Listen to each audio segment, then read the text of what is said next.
ESPN The Zone. Scott Theisen, Drew DeArmond with you. Happy Wednesday morning, everyone.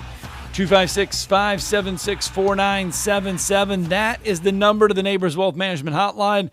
You can get in on the show, on the fun this morning. We've got a lot of stuff to get to, but we start right out of the gates with our good buddy, our fourth grader prognosticator, the one, the only, Grady the Greek. Good morning, Grady.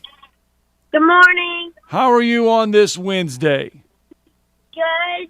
All right, we've got a good one. 7 o'clock this week, Alabama, Texas A&M. What do you feel? Well, Alabama played a lot better last week. I hope Lane got enough popcorn. This week, Alabama 38, Texas A&M 14. MVP, number 19, Billingsley.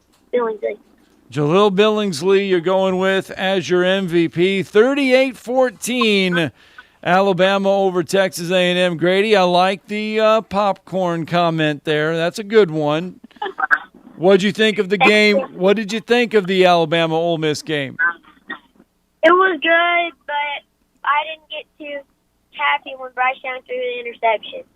Ah, okay. So are we going to go one game this week or two? 2. All right, what's our second one? The Auburn and Georgia game. Auburn 7, Georgia 28. Go Dogs. Oh. Last week we got the Go Tigers in there. This week you get the Dogs in there. Auburn falling to Georgia, according to Grady the Greek, 28-7. Well, and Grady, I have to admit, you've been spot on with us most of the year, but I did beat you last week. I was a rarity. I picked Auburn. No. But I'm not this week. I think that's a good pick. It's going to be very difficult to beat Georgia. Yep. All right, bud. Who are we going to shout out to this week? My sister. Ah, we haven't done one to your sister yet this year. Yes. I know. Was she begging you to do one? Yes, and she also won a game last night. So. Oh, nice. What did she play? Soccer. Oh, so how did you guys do in football? That's last the question. Week, Did Grady the Greek get a win last week? Did y'all get off the schneid? We won. Oh, yes! there we go. Yes. Did you score a touchdown? Yes. Oh, Grady how many? the Greek delivers. 2. Brian Robinson Jr. here, or I should say the third, right? All right. Isn't he Brian? Yeah, Brian Robinson the third is on the phone with us. Grady the Greek delivered. You guys get your first win of the year. Yes. All right. Who do we play this week? I have no idea. All right. Well, bud, you enjoy school. Are you on fall break this week?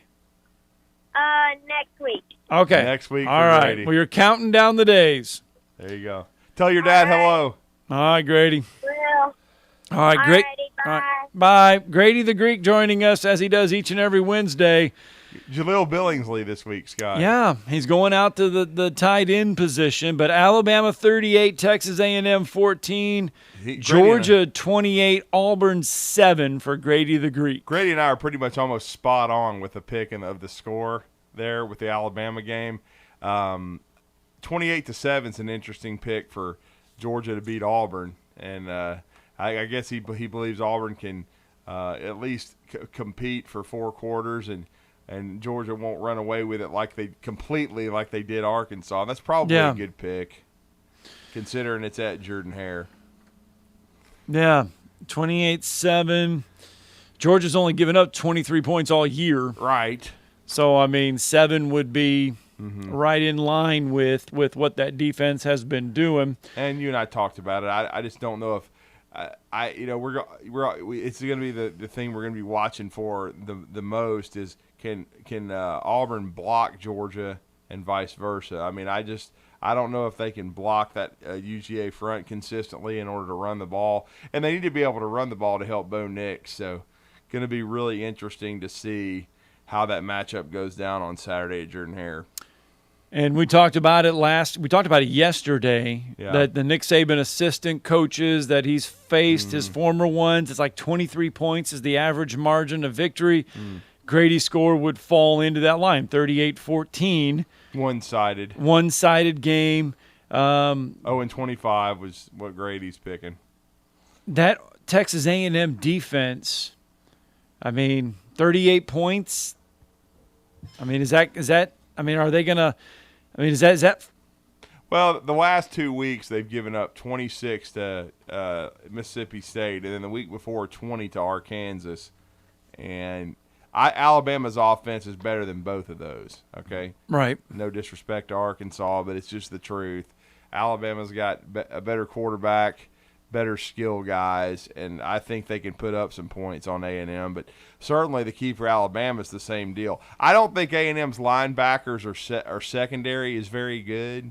I think their front is, though, and Alabama's going to have to block A&M's front, no question about it. Well, the last 3 contests that have been a Nick Saban assistant coach matchup, right, Alabama has scored no less than 41 points. 41, 48, 42 have been the points that Alabama has scored against. And that is Kirby Smart, Jeremy Pruitt, and Lane Kiffin, 2020, 2020, and 2021. So the last time they faced Jimbo Fisher, they scored 52 on them last year. And the year before, 47. So that is what Alabama has done to Jimbo Fisher in the last 2 meetings. So Grady the Greek going 38-14. Well, Grady, somebody's listening this morning, and they said that you're adorable. So you have fans, sir. Oh, he does.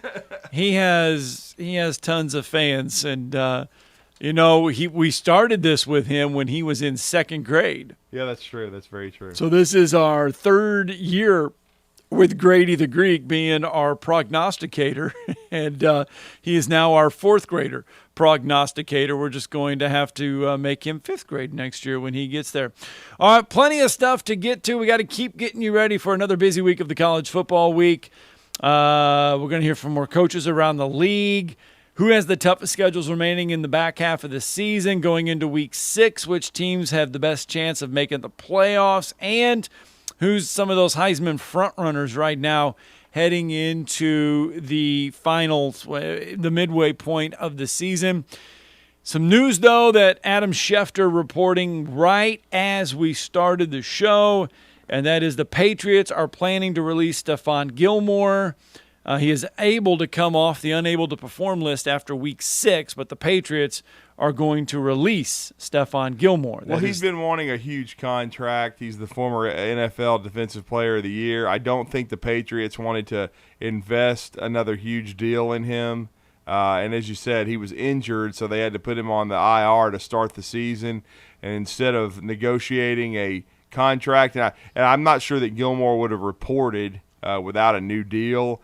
So we saw this with the Cowboys yesterday and Jalen Smith, who they drafting Micah Parsons. That Cowboy defense has been improved.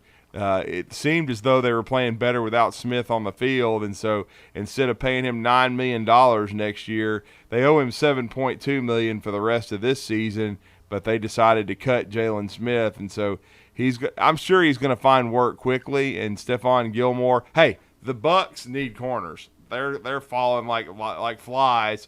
They may try to sign Stephon Gilmore, but I will say this for Gilmore. He's probably going to have to go somewhere the rest of this season on like a 1-year deal. I don't know that anybody's going to give him the long-term security that he wants right now. Right. But, both those cats, though, should find new homes quickly. I mean, everybody needs quality defensive players. I mean, good Lord Almighty. There's some bad defense in the NFL and some bad tackling, and so neither one of those guys should be without work for long. Tackling sometimes is a disease as well. Yeah, they've been watching a lot of Pac-12 and Big 12, unfortunately. Well, your top 5 hardest remaining schedules in college football. Nebraska, number 1, Auburn, number 2, Maryland, LSU, and Indiana. Obviously, Auburn's road doesn't get any easier as they have Georgia this week. We know they have Alabama on the rise, and despite all their injuries, Texas A&M still looms there as well. Auburn and Penn State, only currently ranked opponents are each other. Both still have – Auburn has 4 top 17 teams left to face in the back half of their schedule. So we know Brian Harsin has a gauntlet in front of him. It starts this week with Georgia, but – we talked a lot about it yesterday, Drew. I'm sitting right there at number 4 is the LSU Tigers and Ed Orgeron. And after our show yesterday, boy, the noise just kept getting and the grumbling just kept getting worse and worse for Ed Orgeron. A lot of national media now starting to pile on Ed Orgeron, so much so that the stories keep coming out that Scott Woodard already has choice 1, 2, and 3 in the back of his mind. I mean, we are talking about a coach as if he has already been fired in Ed Orgeron. Well, I mean, and you heard Matt Moscona on our show yesterday. That's basically the temperature in Baton Rouge. It's he came into the year after the 5-5 finish with some pressure, and they're 3-2 and they haven't played good football. So it's only going to increase, and the only way it decreases, Scott, is to win. And they're going to have to win, and they're going to have to win starting Saturday night in Lexington. And if they don't, it's just going to increase week to week. We even had somebody message us yesterday that if they lose, and it's an LSU fan, she's a big LSU fan up on the East Coast. She said if he doesn't get out of Lexington with a win, just fire him on the tarmac pretty much. So it's going to be interesting. That the only way you can quell all this is to win games, and they're not winning. And the way they lost to UCLA and the way they lost to Auburn with the mismanagement of the clock, the timeouts, how the offense looks, not being able to run the ball, it just doesn't bode well for Coach O. All right, Bo Nix had a big say in that Auburn win over LSU. The reason why we are talking about Ed Orgeron on the extremely hot seat. Here's Bo Nix's head coach, Brian Harsin, on Bo Nix. Well, yeah, scramble drill, that's from day one. That's something that we've installed even back in spring. You know that's going to happen, not just because it's Bo Nix, because of any quarterback in the country is going to have to scramble. So you want to have some type of answer. His ability to scramble, we saw it. I mean, he's very elusive and did a great job in that game. Again, that's not how the play's drawn up, but there's going to be things that guys are going to do in games where they go and make plays. And that's exactly what he did. And there's some structure to it, where guys have a chance to get open and try to find the open area. But we'd like to be able to set our feet. We'd like to be able to get the ball out of our hand. And sometimes the defense has a lot to say with that. And they did. They provided pressure, but Bo made some great plays. He got out of some tough situations and made things happen on some fourth downs. He ran the ball well when he needed to. There was a couple design runs in there, but he ran the ball well. He made plays with his feet when he had to, and I thought, when he got a chance, we protected well. He could get the ball out of his hands and threw the ball well. We had some drops in there that we have got to make those catches, and so moving forward. And so there were some good things from that standpoint. But you look at him, and the guy can make plays, and and he did, but that's not how you want to draw everything up, but there is that ability, so you continue to work those things. They happen in practice, and then hopefully we can continue to capitalize on some of those plays and games. But we want to put the plan together where he can go out there and just operate, play quarterback, and then when things do break down, be able to go make some really good decisions and some plays if that's possible, and continue that moving forward. It seems like Bo Nix is having to ad-lib on a lot of plays with that offensive line. Yeah, I mean, the O-line has been inconsistent, especially in their pass protection.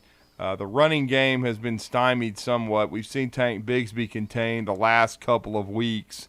And then certainly, Jarquez Hunter stepped up late in the game at LSU. But, yeah, I mean, but we knew going into the season, even though they had a lot of returnees along the front, that the offensive line was a huge question, especially at left tackle. But our good friend Austin Troxel, great family, he's been able to start there and try to provide some stability. He's been healthy thus far, so we're happy to see that. It's not a dominant offensive line, but I think it's certainly better than what LSU's got. That's one reason why I picked them to win in Red Stick for the first time since 1999. But the problem is, in this matchup coming up this weekend, this is not a good one for Auburn because they have the disadvantage on both lines of scrimmage as far as the O-line, D-line matchup. I think it's heavily tilted in favor of the Dogs, and I think that's why they're going to win and win decisively in Jordan-Hare.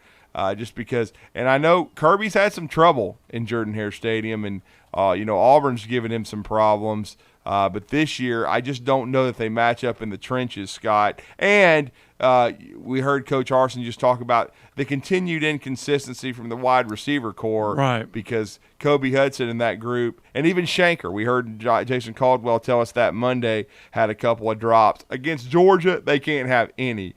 If they've got a chance to make a play, they better make it because there's not much margin for error at all. Razor thin margin of error there.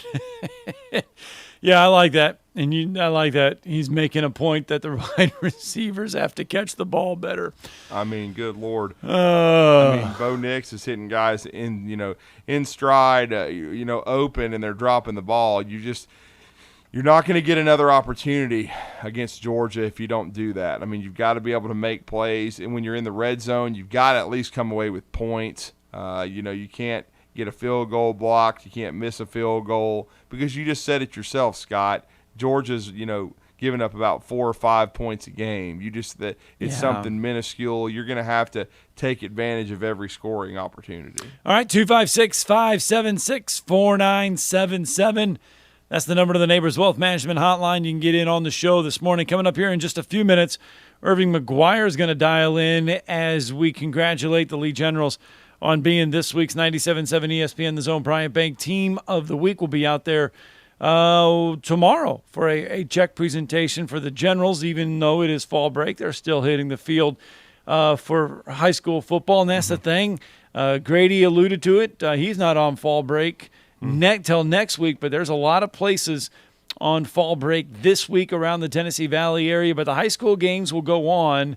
Madison Academy plays Thursday night right here on 97.7 ESPN The Zone, Drew, and then you get Huntsville High at Austin on Friday night. So high school football still in abundancy during fall break. Yeah, and Lee will be traveling to the Lawrence County Red Devils to have a chance to try to get their back-to-back wins for the first time under Irving McGuire, but certainly we're excited for their win this past week. They routed the Brewer Patriots. I believe it was 48-28. So congratulations to Lee on that big win. And it's always great to honor one of our Huntsville City schools, and Irving McGuire setting a great foundation there for Lee football. And they got some winnable games coming up. They got this road trip. Lawrence County has got a new coaching staff as well. They're struggling a little bit, but it's an opportunity to get a win for Lee, and so that would be outstanding. And there's still a lot of football left to be played. I think they've still got a shot if they over the second half of the season to get into the playoffs. And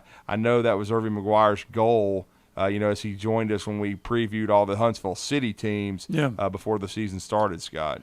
All right, let's take that break. When we come back, Irving McGuire will join the show. Our 97.7 ESPN The Zone Bryant Bank Team of the Week winners. You're listening to Talkin Ball on 97.7 ESPN The Zone. Bob Baumhauer and 97.7 ESPN The Zone have teamed up to bring you a huge opportunity this fall. Each week, come on down to Baumhauer's during the drive on Thursdays between 5 and 7 and register to win a Lunch Bunch gift certificate for 6 to Baumhauer's. But wait, there's more. Each weekly winner will then be placed into a drawing for Bob's tickets to the LSU-Alabama game in Tuscaloosa, complete with an invitation to Bob's exclusive pregame party at Baumhauer's tent on the Quad. Stay tuned to 97.7 ESPN The Zone for other opportunities to sign up and win Bob's tickets. We know it's lonely at the top, but we don't mind. National championship number 18. 13 in all. Absolute perfection. action. Roll Tide. Join us Saturday as the Crimson Tide battle the Texas A&M Aggies at Kyle Field. Our coverage begins at 4 on your home for Bama football.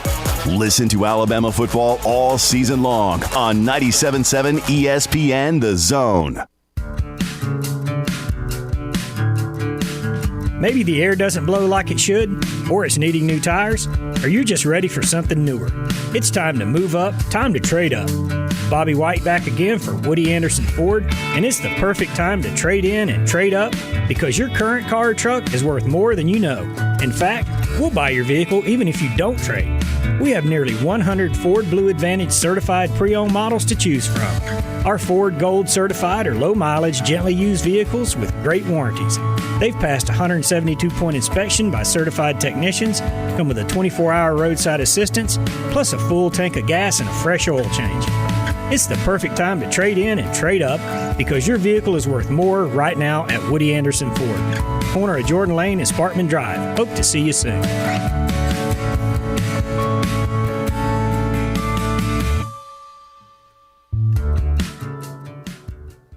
When you call most roofing companies, all you'll hear is, you need a new roof. Not when you call Fleming. At Fleming Roofing and Restoration, we're focused on your needs, whether it's an easy repair or a full roof replacement. Folks around here have trusted Fleming since 1965 for all their residential and commercial roofing needs. And as the area's storm damage experts, Fleming knows all the ins and outs of the insurance claims process. Log on FlemingHSV.com to schedule your free estimate today.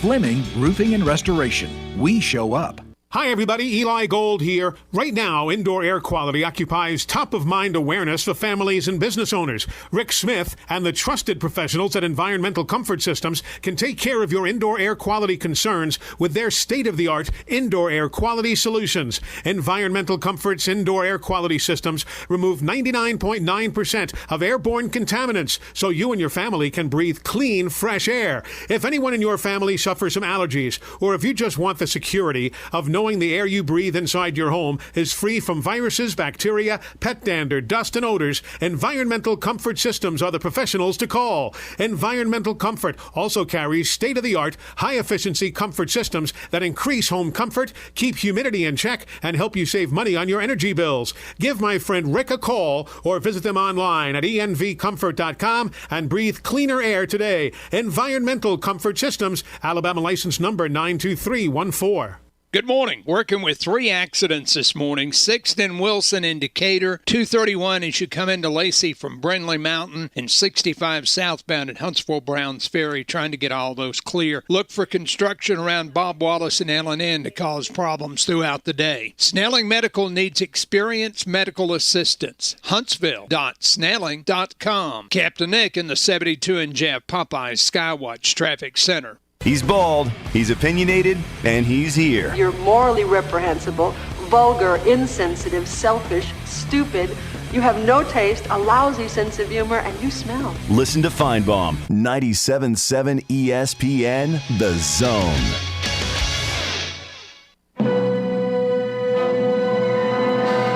Each week, they lace it up. Each week, we'll present our Team of the Week. Get it in here! I got one thing to say! So it's time for the Bryant Bank Team of the Week presentation. And indeed, it is time for another presentation of our 97.7 ESPN The Zone Bryant Bank Team of the Week.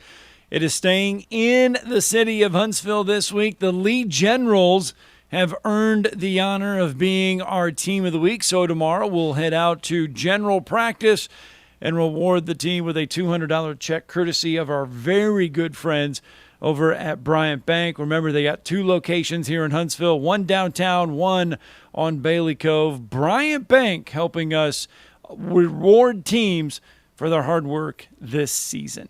Yes, they are. And speaking of the hard work, he's in his first season. He's a Johnson High grad who was a great player under Coach Harold Wells, who is now back at Mae Jemison coaching the Jaguars. But certainly this young guy has everyone I've talked to is very excited about his future and what he's doing with Lee General's football. And they got a huge win, 48-28 against the Brewer Patriots this past Friday night. And because of that, they are our Bryant Bank Team of the Week. And as Scott said, we will be rewarding them a $200 check tomorrow as we go over to practice, as Lee will be doing their walkthrough, getting ready for that road trip to Lawrence County. And Irving McGuire has been good enough to join us this morning on the Neighbors Wealth Management Hotline. Coach, welcome back. I know we spoke with you before your first season started, back when we previewed the Huntsville City Schools squads. But congratulations on being Team of the Week. I know it's got to be a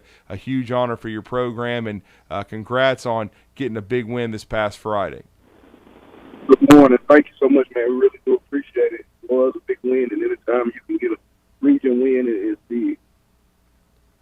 Yeah, let's talk about that. A nice region win for you guys. Break down the game for us just a minute. Well, we were able to jump on them pretty early. I think we were up maybe 35-7. We hit some explosive plays with our skill guys, Jordan Bell, Vandenberg. They had some pretty long runs early in the game, and then we got a little sloppy in the end and gave us some unnecessary touchdowns by JV. But, that's still something we're learning, how to finish games and make sure we put teams away early. Yeah, no question about it, Coach. And there's still a lot of football to be played. I'm sure that's been the message to your squad from you and your staff. We were just checking it. I mean, certainly the region standings, Russellville and East Limestone are leading the way, but those third and fourth slots are definitely still wide open. And you've got the second half of the schedule that's going to decide all that, these huge region games. So getting that region win under the belt, the first one of the year, had to be big. Oh, yeah. The first half of our season was pretty tough. We had 7-8 teams, especially teams like James Clemens, but we played them pretty tough. And I think that's going to bode well for us in the second half of the season as we go down this stretch. I told the kids, our path goes through these next 4 weeks, and we really control our own destiny. So every day we just go out there, we practice with a purpose, and we just try to get down and give ourselves a chance. Well, Coach, we're just over that halfway point now, and what has impressed you the most, though, about your team? Just the willingness to fight. If you preconceived notions about kids in a team, but one thing I can say about them, we have fought in every single game. No game has been just a blowout, or they've never put it on me in the second half of the game. The James Clemens got a little out of hand late, but at halftime we were one of the top teams in 7A. So their willingness to fight is something that bodes well. Yeah, it certainly does. And Coach, I think it also bodes well that your message is getting through to your kids, because certainly I know it's a big rivalry. When you guys lost a heartbreaker to Mae Jemison 28-22 a couple of weeks ago. And then, like you said, the second half didn't go your way against an unbeaten James Clemens squad, but to keep their heads up and then to build a 35-7 lead, that's a good sign that kids are still locked in and understanding the message from you and your staff. Definitely. The Mae Jemison game was one of the games where, it was a heartbreaking loss, but when you're going against veteran coaches like Coach Wells, Coach Pugh, and guys like that in this region, you got to put them away. We had opportunity to put them away, and we didn't. And they were, like I said, they're a well-coached team. They fought back, and they put out a win late. Well, Coach, this week there are certain weeks on the schedule that are tough, and a lot of it is opponent-based. But how tough is it this week with fall break and the kids not in school? How different is it to coach through this week? To be honest, I think it's a little bit better for us. They don't have the long day of being in school and then having to come to practice. We're an early morning practice team, so we'll get weights in, and we have them at the facility for a few hours, so they're more locked in, I really believe. And it's a great opportunity for us to come out and get a victory. If we also continue to focus on our opponent and focus on ourselves and developing every day, I think we're moving in the right direction. So fall breaks has been pretty good for us. Yeah, and Coach, I know you've already had your bye week, but one of the keys to the second half of the season and going on a playoff run is health. How healthy is your squad right now? Oh, I'm glad the bye week came when it did. We were a couple of contact tracing due to COVID. We had some low numbers, so we went up these lines, so we might have took 21 players. So right now we're pretty healthy. We know our core, and we know everybody that's going to play who can help. And right now we're doing pretty good as far as health. That's the best. That's great right there. Well, as far as I know, you talked about some of the guys that made the explosive plays in that win over Brewer. But obviously, you also have to play well defensively and get some stops. And you guys did that, especially early. Talk about defensively and some of the guys that played well for you. Well, the past couple of weeks, one kid that we were pretty high on that was a little hampered by injuries earlier, James Bassett, has gotten a lot healthier. And he has been a dominant force up front for us. Xavier Wallace has been a consistent force on the defensive line as well. Linebacker-wise, Angel Garcia has been flying around making plays along with Jerome Jackson. I haven't seen a guy with so much energy, in a long time. So he's a pleasure to watch. And our secondary is continuing to get better every day. So, those guys are really buying into what Coach Boykins is doing. They're playing fast, flying around with their hair on fire, and that's all you can really ask for defense. Yeah, Coach, anytime you start the back half of the season with a chance to earn a playoff berth, that has to be a little extra motivation for the guys. Definitely. Every day is an opportunity to get better, and we control our own destiny. Like I said, they break the season up into halves, first half, second half. And if you do what you're supposed to do, you're lucky enough to play for that third half, if that makes sense. That third season. Mm-hmm. Yeah, it really does. The third season, I know, is your goal going into your first year at Lee, and now you're going on the road, which is always difficult in region play. But you're playing against, the Lawrence County Red Devils and the first-year coach Trent Walker. Talk about what you've seen out of Lawrence County. I know they've been struggling a little bit, but they're going to be desperate and hungry for a win. It's never easy to go on the road. Talk about what you guys need to do as far as the challenge of stacking some wins together and getting your first back-to-back wins as the Lee head football coach. Well, when you have a team that's slightly down like Lawrence County, they're a team that's hungry. They're back against the wall. They're fighting. They're a good bunch of kids. They show a lot of energy and effort, and they really fly around. So my message to the guys is the same as last week. We got to jump on teams like this early, especially on the road. And you got to stay on them. You can't let them get up for any type of motivation to get thinking they can win. So if we can dominate early and go ahead and put them away early, then I think we'll have an easy night. Yeah, that would definitely be big for Lee and get your third win right there. And then set up the two biggest games of the season, honestly, Coach. When you host the Ardmore Tigers and then the Russellville Golden Tigers, that would be a difficult road trip to see John Ritter and those guys. But they would be trying to potentially play for a region title. You would be trying to sew up a playoff berth. So as you've told your kids, you get this win over Lawrence County, and then the stakes go up even higher. Yeah, we haven't even really talked about Ardmore or Russellville. Of course, we're still preaching that 1-0 mentality. Somebody asked me our record the other day, and I said we're 0 for 0. We're just trying to go 1-0. We're just trying to go 1-0 this week, get this victory, and then we'll focus our attention to the next one. Well, Coach, you want to go 1-0. How do you go 1-0? What has to happen for the Lee Generals to pick up that win Friday night? Our offensive line has got to continue to be dominant. Our run game has to be dominant. And when we give our skilled guys on the outside opportunities to make plays, they got to make them and make those explosive plays to kind of take the crowd out of it. And our defense has to continue to improve and continue to dominate. Our goal is a shutout every week. We haven't had one since week 1, so, there's still hunger for that. No question about it. And Coach, what does it mean to your program? I mean, certainly Bryant Bank going to be out there with Scott and I as you guys finish your walkthrough in preparation for Lawrence County tomorrow morning.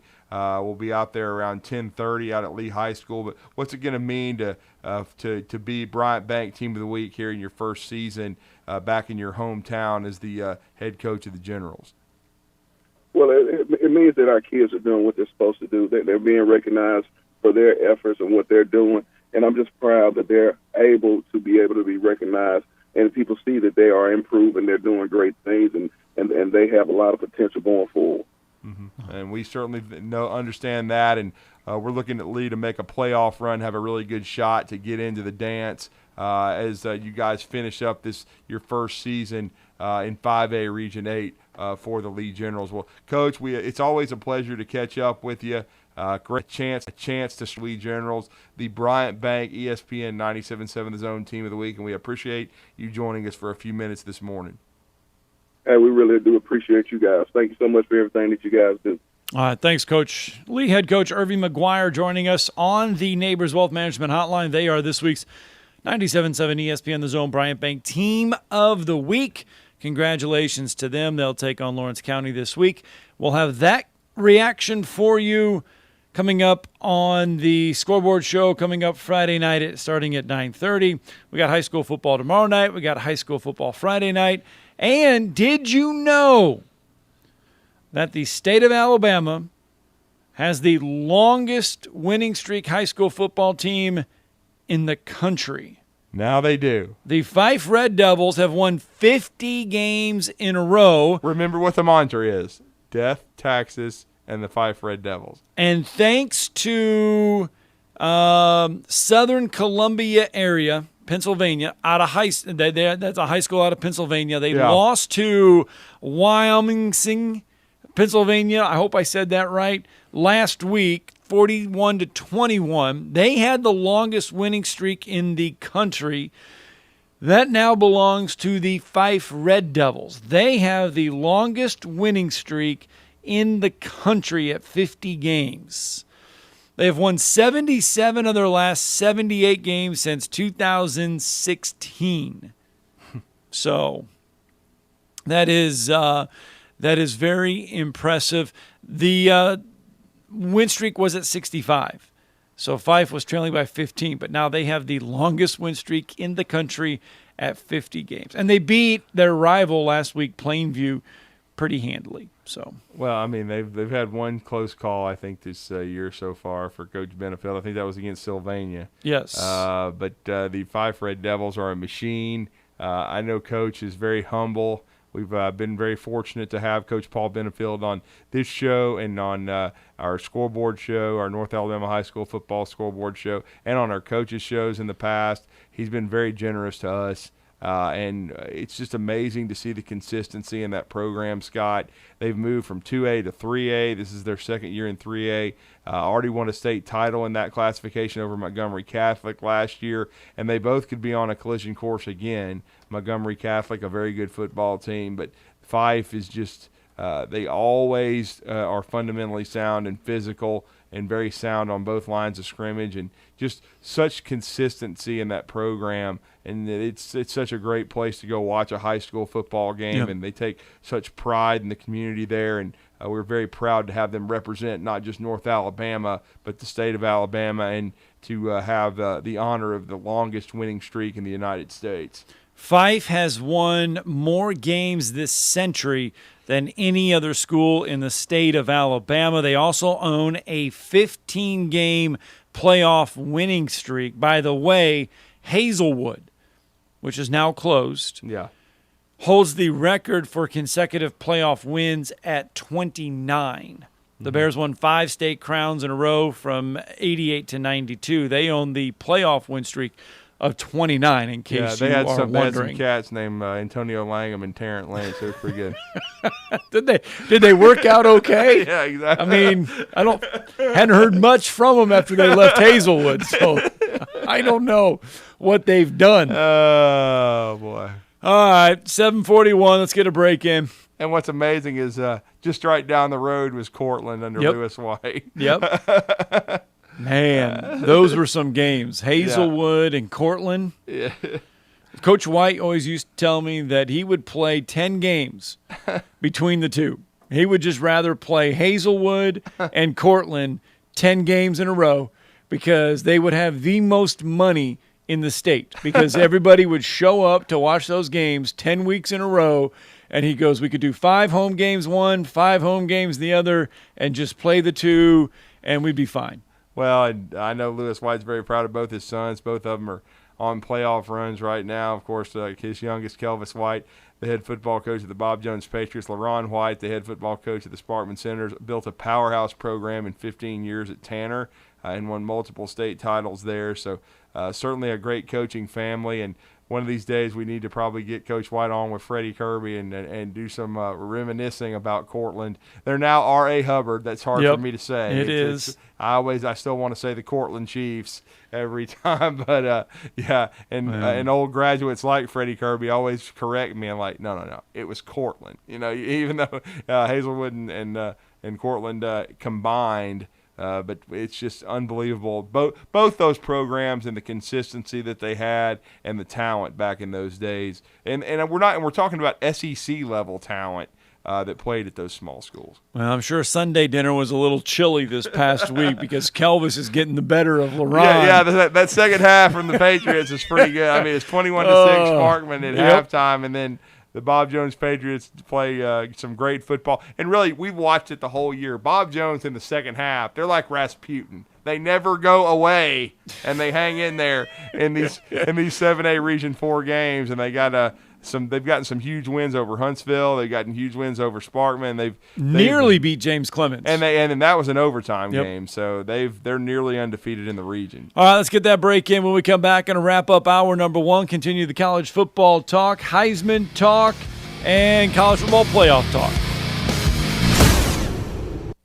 You're listening to Talkin Ball on 97.7 ESPN The Zone.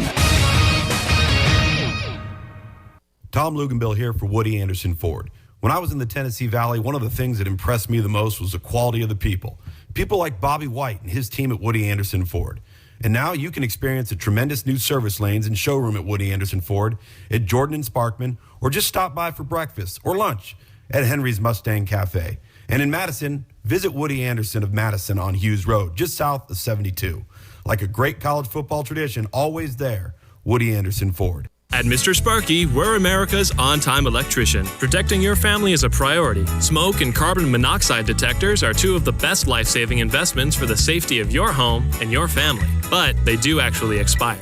The expert electricians at Mr. Sparky will test and advise or install the best unit for your home. We'll get it done right and get it done safely. You don't have to put up with any malarkey. Call 888-8-SPARKY. Independently owned and operated. Licensed in the respective state or county. In today's real estate market, you need the right professionals to help make sure your home purchase is smooth and hassle-free. That's where Jacob Title comes in. Stan McDonald and the staff at Jacob Title cater to the realtor and clients who are looking for a top-flight closing experience. Jacob Title uses the latest and best technologies to ensure a safe and secure exchange of funds, and they pride themselves on great communication well before and during the real estate closing process. Jacob Title in Huntsville and Madison, and online at jacobtitle.com. This is Wes Neighbors talking to Chris Haygood of Bob Wallace Appliance. Chris, what sets you apart from other appliance dealerships? Wes, these appliances are going into the most used room in your house, your kitchen. The way we have these appliances displayed, it's easy for you to visualize how they'll look in your home. Wes, what sets us apart is the people. They're well trained. In fact, they live and breathe these appliances. And if you need service, you'll really appreciate our parts department. Contact Bob Wallace Appliance at 256-533-2121. Orange is the color power of construction, the color of Kubota and Huntsville Tractor and Equipment. Those who need to get things done trust Kubota's mini excavators, compact track loaders, and the best keeps getting better with the all-new mini compact loader from one of the top dealers in the country. More than 50 years of family service, every part in the book, and folks who know what to do with them. You'll be seeing orange with Huntsville Tractor and Equipment. Come on, let's go to work. We haven't picked up anything new accident-wise. Traffic level heavy now all across the valley. You be careful on that trip in. Streets a bit slick, and watch for construction. Bob Wallace and L&N. Dr. Sandman has the easy-to-use, easy-to-clean Somnodent oral device. Insurance approved for snoring and for sleep apnea. 350-CARE or RandallSandlin.com. Captain Nick in the 72 and Jeff Popeye Skywatch Traffic Center. This segment of Talkin Ball is brought to you by University Kia, the #1 volume Kia dealer in the state of Alabama. Located online at universitykia.com.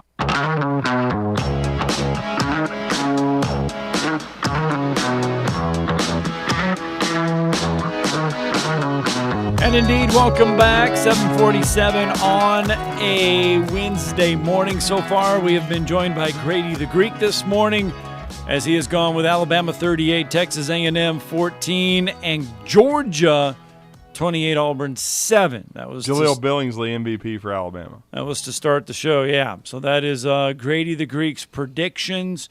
What about the college football playoff prediction as well? The Athletic running through everybody's simulator and giving percentages as to who has the best percentages of joining the playoffs. Sorry, Pac-12, your best hope is Arizona State at 2.9%. That is the best hope for the Pac-12 to get in there. The SEC, no surprise here. Alabama, Drew, has an 81.8% chance to get into the playoffs. Georgia has an 81.4% chance of getting to the playoffs. Surprisingly, Alabama only has a 75% chance of winning the division. Georgia has an 80% chance of winning their division. That should be in the 90s already, after what we've seen out of Georgia and the rest of the teams in that division. For some reason, they give Florida a 1.5% chance of still – they give Florida a 5 percentage points of winning the division. 5% chance. 5% chance.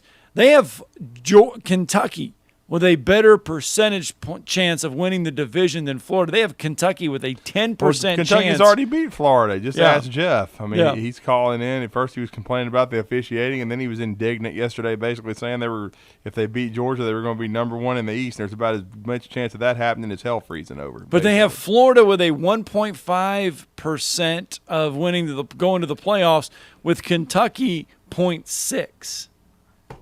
I don't understand that one. That one makes absolutely no sense. I mean, they do give Auburn a 13% chance of winning the division, but Alabama has the best percentage chance of going to the playoffs and winning the national championship of all of the other conferences.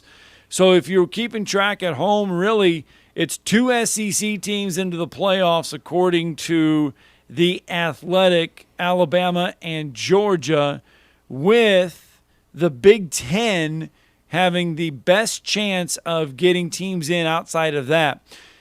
Penn State is at 46%. Ohio State is at 45%. Michigan is at 34%. Those are the 3 best in the Big Ten. Michigan, #9 in the country. We haven't heard from Dan since this has all started to take place. But if I were him, it's smart. Just lay in the weeds and hope everything continues to work out and Michigan continues to improve. And I think they go on a road trip to Nebraska this weekend. Right. And that should be another very winnable game for the Wolverines. So they've looked impressive thus far.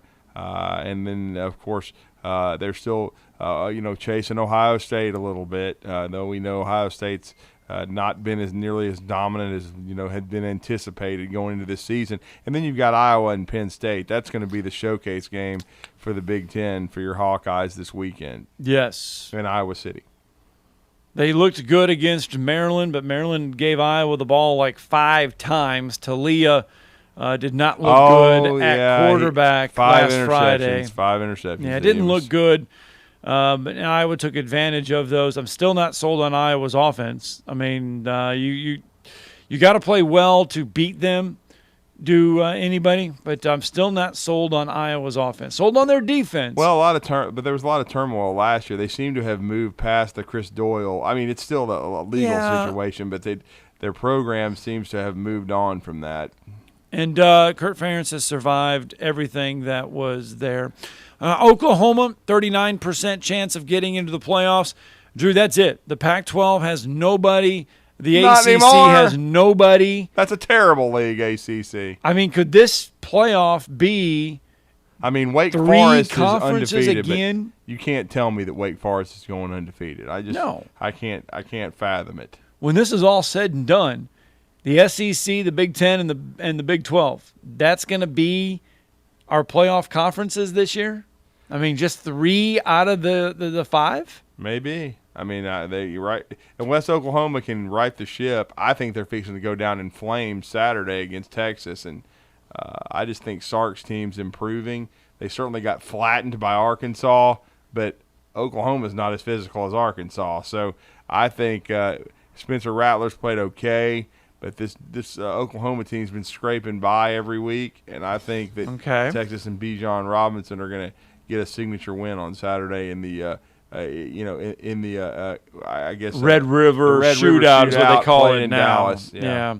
So if Oklahoma goes down this week, let's say Texas plays out, Steve Sarkisian continues this offensive surge that he has found. Texas takes care of Oklahoma. Oklahoma has not looked good all year. They have 1 loss. I mean, does that just put this playoff conversation into chaos? I mean, does that open up a Big 12 or a Pac-12 team to get back in it? Does it open up a 1-loss ACC team to find a way into the playoffs? And does that cement? It's Cincinnati. That's what it is. That's what everybody's hoping. That's what they're hoping. Everybody lose. Come on, Oklahoma, lose. It's Cincinnati. That's what they're talking about. Cincinnati, according to The Athletic, only has a 12% chance of getting into the playoffs. Well, those percentages are going to start going up, up, and up if Oklahoma loses. I can tell you that. And Cincinnati continues to be impressive. Now, they can't lay a turd. They lose 1 game, they're done. But if they win them all and everybody keeps losing, you cannot – I don't think there's going to be a way to keep them out. If Cincinnati played Georgia or if Cincinnati played Alabama right now, what do you think the spread would be? Probably between 15 those to two 16 teams? to 17. But look, they played Georgia last year and nearly beat them, and probably should have if it wasn't for some questionable decision making down the stretch by Luke Fickell. But still, and of course Georgia didn't have much to play for, but the Bearcats played them toe to toe, man. I mean, and led for much of that game. So they can always. I know it's last year. Right. But they can always campaign like that as well. What was that? Was that the Chick-fil-A Bowl? Yes, I believe it was. I believe it was the Peach Bowl. The Peach Bowl, yeah, Chick-fil-A Peach Bowl, yeah. That was that trap bowl game that Auburn had to go through with UCF as well. Georgia's been in it a lot lately because of the gagging, but we'll see if they've can close the deal this year. They certainly are playing the best football of anybody in the country right now. Yeah, they are. And obviously they will head into Jordan-Hare Stadium on Saturday. 126th meeting between Auburn and Georgia, a renewal of the Deep South's oldest rivalry. And that will be a 2:30 kick. You'll be able to watch that game on TV. And don't forget, Alabama and Texas A&M is a 7 p.m. kick. And you'll be able to hear that game right here on 97.7 ESPN The Zone.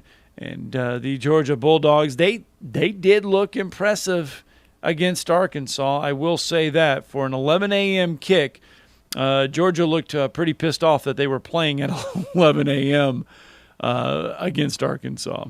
Well, they took it out on the Hogs. They were ready to play. They were ready to make a statement, and they certainly did. I thought Alabama made a statement as well. I think they're the 2 best teams in the country right now. I don't think you can argue with it. I think they're in the best conference, even though the SEC probably is a little down now that we've seen everyone play. I think Alabama and Georgia are head and shoulders above everybody else. And we'll talk to Josh Pate about that in the second hour. From 24/7 Sports, the national director of video, always has such interesting thoughts and takes on college football. Wanted to catch up with him and see his thoughts and see if he's, and remember he's got his own rankings that he puts out. Where does he see Cincinnati fitting in now that everybody talked about how their biggest tests were going to be at Indiana and at Notre Dame, and they got both those wins, but now they have to keep from stumbling within their league. All right. I don't want to get into if Alabama played Georgia or Georgia played Alabama, who would win right now, because they're going to meet in the SEC championship. But which one right now is the most complete team? Well, it's Georgia. I mean, Georgia's playing good complementary football. They've played 2 quarterbacks. Both of them, though, have been efficient with JT Daniels being banged up. Their defense has been suffocating and the best in the country. And I talked about yesterday how solid their kicking game has been. So, and then, of course, a big part of that game against Arkansas was the block punt for a touchdown. So right now with Georgia, the rest of their schedule really lines up well for them. It's all about just staying focused and going out there and taking care of business each week. All right, 256-576-4977. We're running out of time here in hour number 1. We do invite you to dial in on the Neighbors Wealth Management Hotline. Help us kick off hour number 2 here on Talking Ball. Josh Pate will join us in hour number 2. We'll also talk some Heisman numbers as well.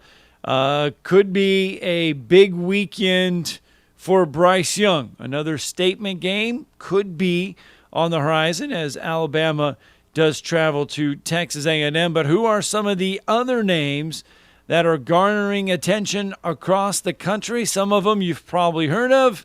Some of them you probably have not. And we'll break all of that down starting for you in hour number 2. Don't forget, head to wzzn.halfoffdeal.com.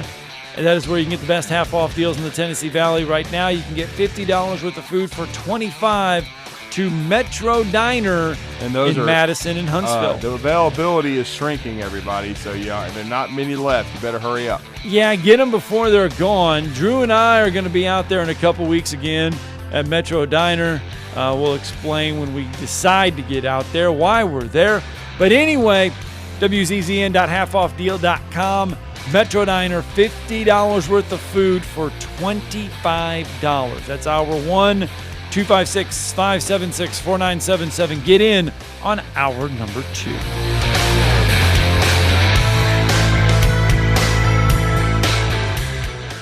McCurry Motors is your car and van rental headquarters. You can rent the vehicle you need today. Family in town, sporting event, church function, no matter what your need, McCurry Motors has you covered with a wide selection of cars and vans available for rent. They have 12-passenger Mercedes Sprinter vans, 12-passenger Ford Transit vans, 15-passenger Ford Transit vans, and 15-passenger Chevrolet Express vans. They have 2 locations, Highway 72 in Athens or Max Luther Drive in Huntsville. What can you expect when you shop for a firearm at Bullet & Barrel? Expect great prices. We specialize in quality over quantity. Expect great service. Our professional sales staff is never pushing. We won't talk you into something that doesn't fit your needs. You have the right to make a smart, informed decision. Expect Bullet & Barrel, Alabama's only 5-star indoor shooting range, to support you after the sale. Bullet & Barrel, 3252 Lehman Ferry Road. WZZN, Union Grove, Huntsville, Alabama. 97.7 ESPN The Zone. Still getting reports of a slowdown around I-65 and Huntsville-Browns Ferry. Had a wreck there earlier. And we've got construction to watch out for. Bob Wallace and L&N, they're reporting that stretch of roadway will be closed throughout the day. You get 3 pieces of the crispy tender chicken and a buttermilk biscuit for $4.99 at Popeyes. University in Jordan, 72 in Jeff and North Parkway. Captain Nick in the Popeyes Skywatch Traffic Center. From the Fox 54 Weather Center, I'm Chief Meteorologist Jordan Dressman. Showers and thunderstorms will be persistent through a good majority of the afternoon and then early into the evening. Some of those thunderstorms could be strong or even marginally severe. The biggest concern is going to be some stronger wind gusts in excess of 45 miles per hour. A few peaks of sunshine through the later part of the morning, early into the afternoon. That's what's going to help set the stage for those thunderstorms to develop through the later part of the afternoon. I'm Chief Meteorologist Jordan Dressman on your home for ESPN Radio, 97.7 ESPN The Zone. This is Brent Musburger's VSiN Action Update on 97.7 ESPN The Zone. Simple Green is perfect for making your auto, RV, cycling, boating, and other sporting equipment look like new. Visit them at simplegreen.com. The Red Sox have emerged from the wild card round in the American League. Tonight, the National League wild card game at Dodgers Stadium. The St. Louis Cardinals plus 200 on the money line. The Dodgers minus 220. The over-under 7.5. College football week 6. Number 1 Alabama on the road against Texas A&M. The Aggies have lost 2 straight. Crimson Tide a 17.5-point road favorite. Over-under 51.5. Number 18 Auburn a 14.5-point underdog at home against number 2 Georgia. 45.5 total. Week 5 in the NFL. The Falcons a 3-point favorite at home against the Jets. Over-under 46. The Saints at the Washington football team. New Orleans favored by 1.5, 44.5 total.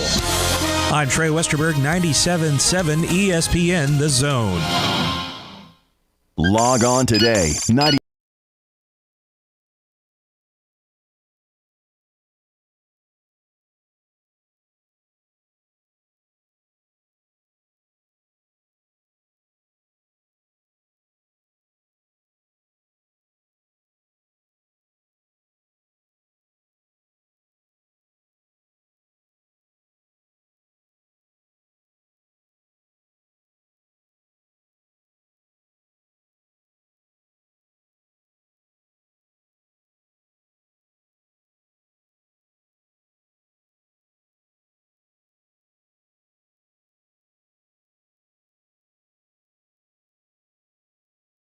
90977 if you want to get in on some of the conversation this morning, and some of that conversation dealing with the Heisman voting race. A straw poll was conducted, and who has the early edge right now in the Heisman race? And that is clearly Bryce Young, according to a panel of Heisman voters. Bryce Young leading the way. And some of the names in the top 5 right now, these are some names that you may have heard of, some names you may have not heard of in college football. Bijan Robinson from Texas in there at number 2, according to the straw poll of Heisman voters, the running back out of Texas. The third one, Drew, is Desmond Ridder, the quarterback out of Cincinnati. And then Kenneth Walker III, a running back out of Michigan State. And he fell a lot. And this is Matt Corral from Ole Miss. Kenny Pickett from Pitt is in there. Will Anderson from Alabama got mentioned in the straw poll by Heisman voters. Didn't pick up any first place nods, but did get some second and third place. Devontae Wyatt from Georgia. Jordan Davis from Georgia. Jahan Dotson from Penn State. Sean Clifford of Penn State. Drake London of USC, Malik Willis of Liberty, and Kyle Hamilton of Notre Dame. All of those, according to The Athletic, received straw poll votes for the Heisman. But Bryce Young, right now, clearly out in front of that Heisman race, according to the straw poll. Well, I don't really understand. I guess Bijan Robinson, it's not hurting him as much as you would think. He got shut down by Arkansas. I mean, he only had 74 total yards, 75. So, but he's had some huge games since then, and I think could be in line for a huge game against OU if they can't stop him. So, and the one thing we know about Sark, and I think that's the most underrated part of his game as an OC, and I've said Lane Kiffin does a great job of it too, but they believe in balance and running the football. And I think Bijan Robinson, is going to continue to thrive in that system because Sark's going to continue to feed him the ball. He's going to touch it as a runner and receiver. And he coming out of the state of Arizona, a talent evaluator I respect more than any in the country, said he thought he was the best back coming out of that class. Right. And so he's really thriving under Steve Sarkisian. All right, let's go out to the Neighbors Wealth Management Hotline. By the way, if Bryce Young would go on to win the Heisman, there's a lot of football between now and then, Alabama would become the 4th school to have back-to-back Heisman Trophy winners. Oklahoma was the last one to do it in 2007, 2018. Baker Mayfield, Kyler Murray. Yeah. Matt Leinart and Reggie Bush. Yes, we still count Reggie Bush as winning the Heisman.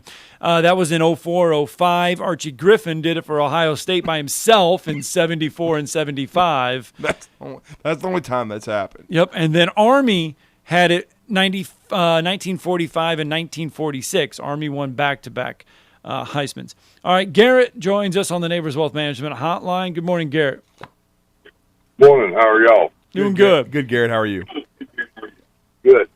Y'all were talking about Archie Griffin a minute ago. Yes, sir. Wouldn't y'all agree if the Heisman voting was different, that Herschel Walker would have won back-to-back Heisman?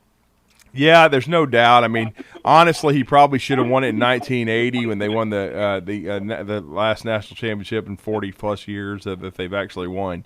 He was a huge part of that, and I think George Rogers won it, and of course they faced off against each other. But there was this stigma back in those days that you had to be at least a junior to win it, which was stupid. But that's just kind of the way they made it sound. They didn't like giving it to freshmen, but Herschel was a special case, and from the first game against Tennessee, when he came off the bench and sparked them to a 16-15 win, if you don't have Herschel Walker, it's a 3 or 4 loss season for Georgia. So he was the difference. Well, I want y'all to know that I brought that up, even though I'm an Alabama fan. Right. I mean, I think you're right, Garrett. I do think that, but we know now it's different. Johnny Manziel was a redshirt freshman when he won it. We've seen some freshmen win the. Jameis Winston, I think, was a redshirt freshman as well when he won it in 2013 when the Noles won the national championship. So it's definitely possible as a young player now to win the Heisman. But is the stigma of winning it in back-to-back years still there? I mean, we just haven't. There's a lot of pressure. I mean, the next year we scrutinize more. The Noles still went to the playoff and were undefeated, but remember, the stats weren't as good for Jameis. He threw a ton of interceptions and didn't win the Heisman. Well, y'all think about this. All right, Mark Ingram won it one year, right? Yes, and he got injured the next year. That's right. But RG3 won it year after that. Mm-hmm. And Trent Richardson, had he been in RG3's league, would have run for more yards than he threw for. He was running in the SEC, setting records, and RG3's up there. He was a talent, no doubt, but I thought Trent Richardson absolutely should have won it. But as far as Bryce Young and today's, y'all know we're talking so early about this. Somebody will pop up on the radar a couple months down the road, and all of a sudden they'll just be the wonder boy. You know, you never know about this stuff. No, you don't. You don't. And it's this is just the halfway point of the season. If they handed it out right now, the straw poll says Bryce Young would win, but there's still 6 weeks of football left before these votes are all in. And if they beat Texas this weekend and he throws for 400 yards, then Rattler will shoot back up there too since they're unbeaten. Oh, sure he will. And I think that's probably the favorite if he's able to come back up. He's an excellent player. And, again, I'm an Alabama fan. Yeah, I think he's got to get out of his own way, though. I think Spencer Rattler tries too much. Well, he tries to throw it into tight spaces that he shouldn't. I mean, double coverage, triple coverage, rather than just take a lot of the checkdowns. Yes, he's young. Yeah. So, and that's the thing with Bryce Young. You know, he's very mature for his age, but he still shows a lot of young. He stands in the pocket a little too long when he should take off, but he's trying to stand in there and, be a pocket quarterback. But he's taken a few sacks that if he had just gone ahead and left a little earlier, he wouldn't have.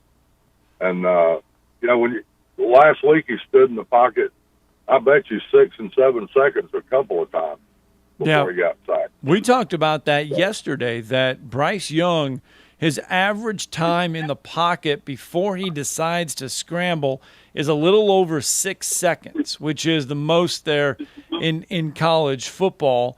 And that's what we were talking about yesterday, and I was asking Drew about that. Is that too long? Is he holding it too long, or should he scramble a little bit sooner? Or not scramble, but move out of the pocket a little bit sooner? Yeah. Just get off his spot. He can adjust sooner to outside or stepping up or whatever, and he's just not got the maturity to, he's really trying to stand in and be a pocket passer, and he's a great talent too. But the last thing I want to talk to y'all about was this Cincinnati deal. Yeah. I heard one of you talking with a little bit of disgust, and you know, I think they're a good team. I do, but when they played Georgia, just like when LSU played UCF when they claimed the national title, Georgia didn't have all their pieces there, not at all. Neither did LSU. Well, I mean, that was Auburn. That was Auburn, Gary. Pardon me. I'm sorry. Yeah, it was Auburn. But had they had all their pieces, they'd have stomped their guts out. I mean, I'm sorry, but that's just, you know, the year that Texas and USC played for the national championship and Auburn was undefeated, and they used the limp excuse of they played some cupcake school. Well, you look at their schedules, they're mostly cupcake. Well, I'm not going to say mostly, but they're probably 30% cupcakes, you know, that just wouldn't measure up in any other league at all, not theirs or any other. And, you know, Auburn had Auburn had 3 first rounds off the defense, and I can't remember how many first. They had a huge, but Auburn was a huge team. You know, their line was big, they're fast. There's nothing. If they'd have made an all-star team out of those two, they couldn't have beat Auburn that year. And again, I'm an Alabama fan. So yeah. No, that was that was Central Florida or UCF's chance to pound their chest, and then they obviously took full advantage of it and parlayed it into their own mythical national championship.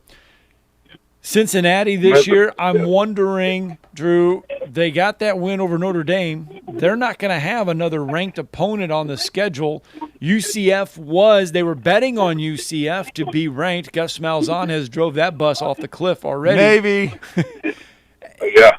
So anchors away. Where does Cincinnati stand now? How much weight and how much power will they get out of the Notre Dame win 5 weeks from now? They just better hope Notre Dame continues to win. That's what they got to hope, that the Irish continue to get some victories. And Cincinnati needs to just stomp everybody they play also. Right. Don't forget that. Including the Gus Bus. And guys, I really enjoy your show. Thank you, Garrett. I listen to it every chance I get.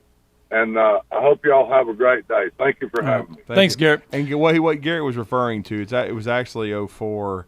That was when Oklahoma played USC. USC routed them, I think, 55-10 in the national championship game, while Auburn had to play Virginia Tech in the Sugar Bowl.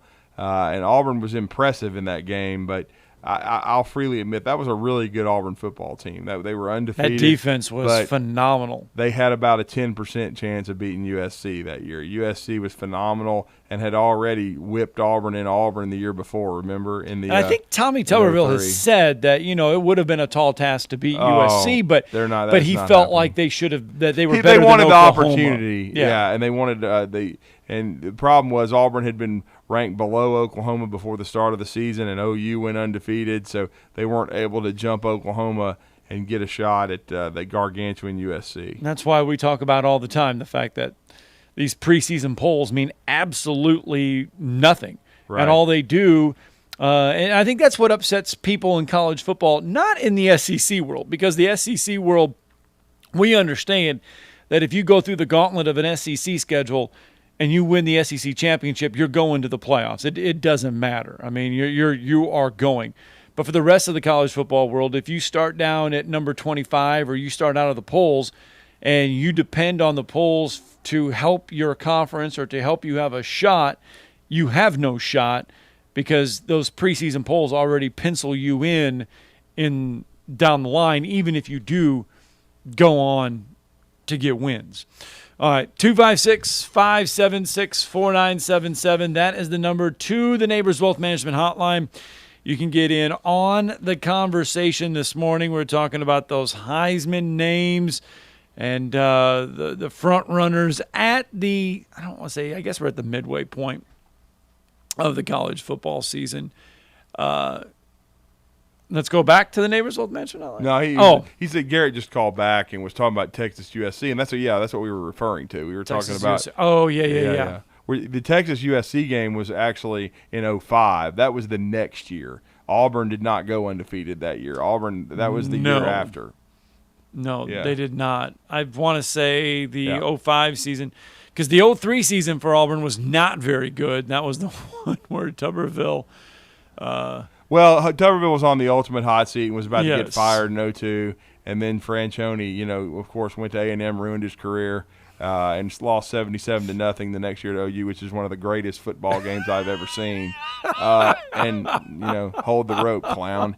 And then in 03, Alabama, that was Shua's first year. They weren't very good.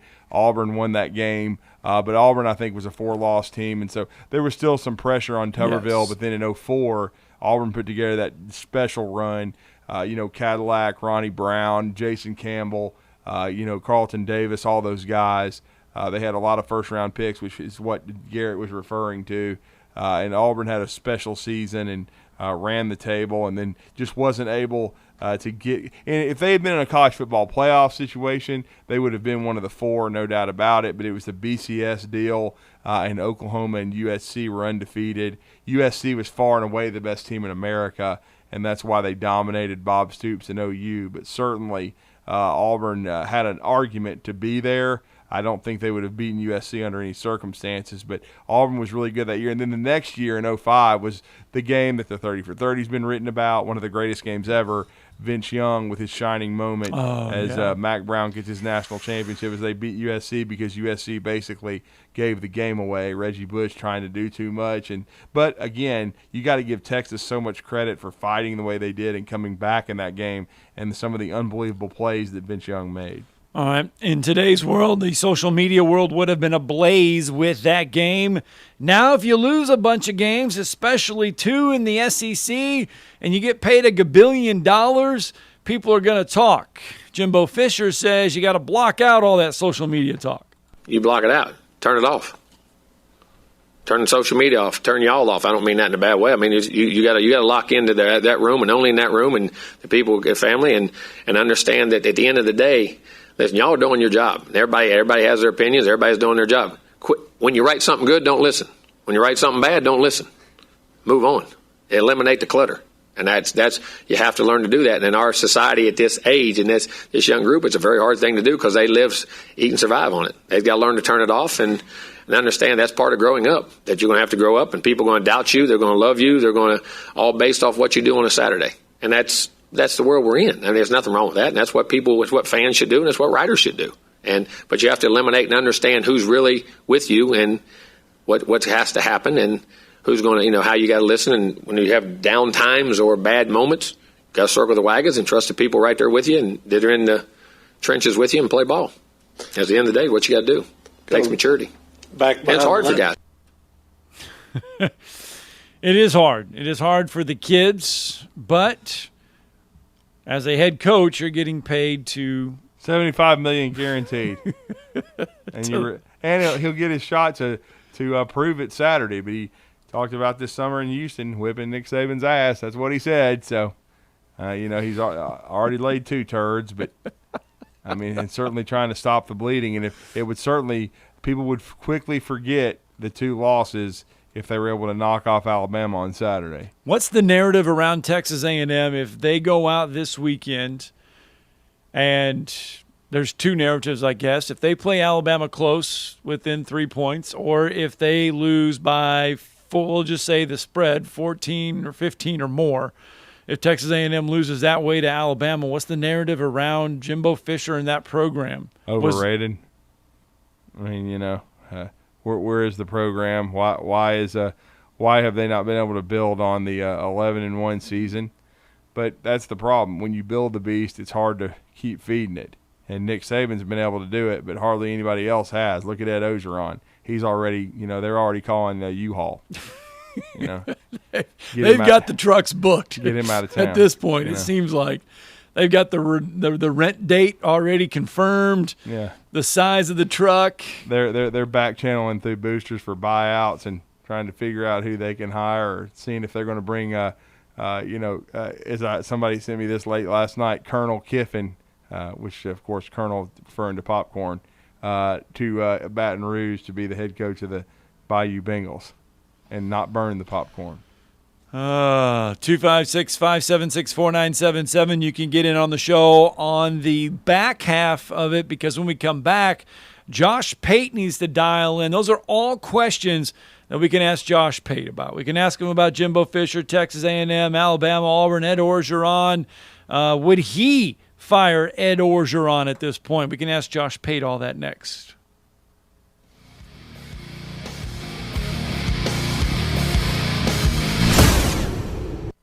You're listening to Talkin Ball on 97.7 ESPN The Zone. I've still been hearing reports of problems around 65 southbound in Huntsville-Browns Ferry in Limestone County. Had a wreck there earlier. Bob Wallace and L&N, we got construction to watch out for. Looks like that roadway is going to be closed throughout the day. Got a class reunion coming up. You could lose up to 4 sizes in 4 weeks with 2030 Fast Track. 2030huntsville.com for info. Captain Nick in the 72 and Jeff Popeye Skywatch Traffic Center. If you're ready to lower your utility bills, it's time to call Eagle Insulation. Eagle can handle it all. Attic re-insulation, insulation removal, wall insulation, and new construction insulation, commercial and residential. Our primary goal is to save you money, and lots of it. Typical clients realize their return on investment within 3 to 6 months. That means the re-insulation actually pays for itself and then some. See if we can help you. Contact Eagle Insulation today, 256-755-1556, or log on insulatewitheagle.com. Tired of the same old menu options everywhere you go? Then you need to try Metro Diner in Huntsville and Madison. The award-winning Metro Diner serves up signature dishes like their Charleston shrimp and grits, famous fried chicken and waffles with strawberry butter, and lots more. Their entire menu is available anytime, breakfast, lunch, or dinner. And stop by for brunch on Saturday or Sunday and enjoy the lowest price mimosas in town. Airport Road, Huntsville, and Highway 72 in Madison. In diner or at home, make it Metro Diner. Everybody knows the fun begins when you get to the end zone, where you can enjoy half-price apps every Wednesday, Thursday, and Friday, half-price burgers every Tuesday, plus late-night pizza specials and a spectacular menu that includes jumbo wings, half-pound burgers, Tex-Mex, and an incredible selection of craft beer, and plenty of big-screen TVs. It's all happening at the end zone, 1851 University Drive, 2030 Cecil Ashburn at Jones Valley Station, and coming in early 2022, Mid-City End Zone at 1115 McMurtry next to the Target Shopping Center. This is Wes Neighbors talking to Chris Haygood of Bob Wallace Appliance. Chris, what sets you apart from other appliance dealerships? Wes, these appliances are going into the most used room in your house, your kitchen. The way we have these appliances displayed, it's easy for you to visualize how they'll look in your home. Wes, what sets us apart is the people. They're well trained. In fact, they live and breathe these appliances. And if you need service, you'll really appreciate our parts department. Contact Bob Wallace Appliance at 256-533-2121. Maybe the air doesn't blow like it should, or it's needing new tires, or you're just ready for something newer. It's time to move up, time to trade up. Bobby White back again for Woody Anderson Ford, and it's the perfect time to trade in and trade up because your current car or truck is worth more than you know. In fact, we'll buy your vehicle even if you don't trade. We have nearly 100 Ford Blue Advantage certified pre-owned models to choose from. Our Ford Gold certified or low mileage, gently used vehicles with great warranties. They've passed a 172-point inspection by certified technicians, come with a 24-hour roadside assistance, plus a full tank of gas and a fresh oil change. It's the perfect time to trade in and trade up because your vehicle is worth more right now at Woody Anderson Ford. Corner of Jordan Lane and Sparkman Drive. Hope to see you soon.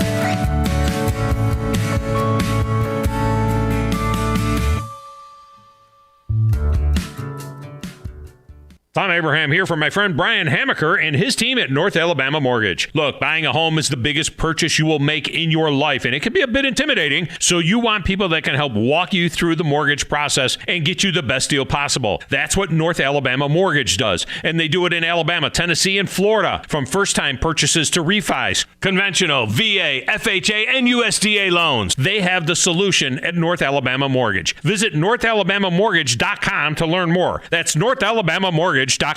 This is Eli Gold of the Crimson Tide Sports Network. A new contract and expanded playoffs with the same results. Listen to Alabama football on 97.7 ESPN The Zone.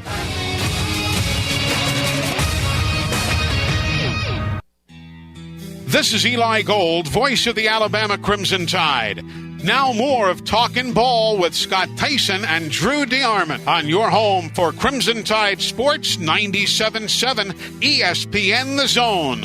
Roll Tide. And with that and Eli Gold's message, we say welcome back to 97.7 ESPN The Zone's Talking Ball on a Wednesday morning, 66 degrees here in the Tennessee Valley. As you make your way into work, into school, yes, I know we got fall break around the area, but some kids are going to school today. We've had a great 2 hours of conversation so far. A lot of that has dealt with what lies ahead for Alabama this weekend on the road at Texas A&M, a 7 o'clock kick, which you can hear right here on 97.7 ESPN The Zone. The Deep South's oldest rivalry, Auburn welcoming Georgia in a top 25 matchup. We know the tall task the Tigers have there against that Georgia defense. We've talked about Ed Orgeron and the fact that the moving trucks probably are just sitting on the outskirts of Baton Rouge waiting to be told to go in to pick everything up of his.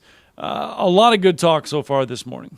Yeah, no doubt. It's college football season is really starting to ramp up as far as what's at stake each and every week. These conference races are starting to take shape.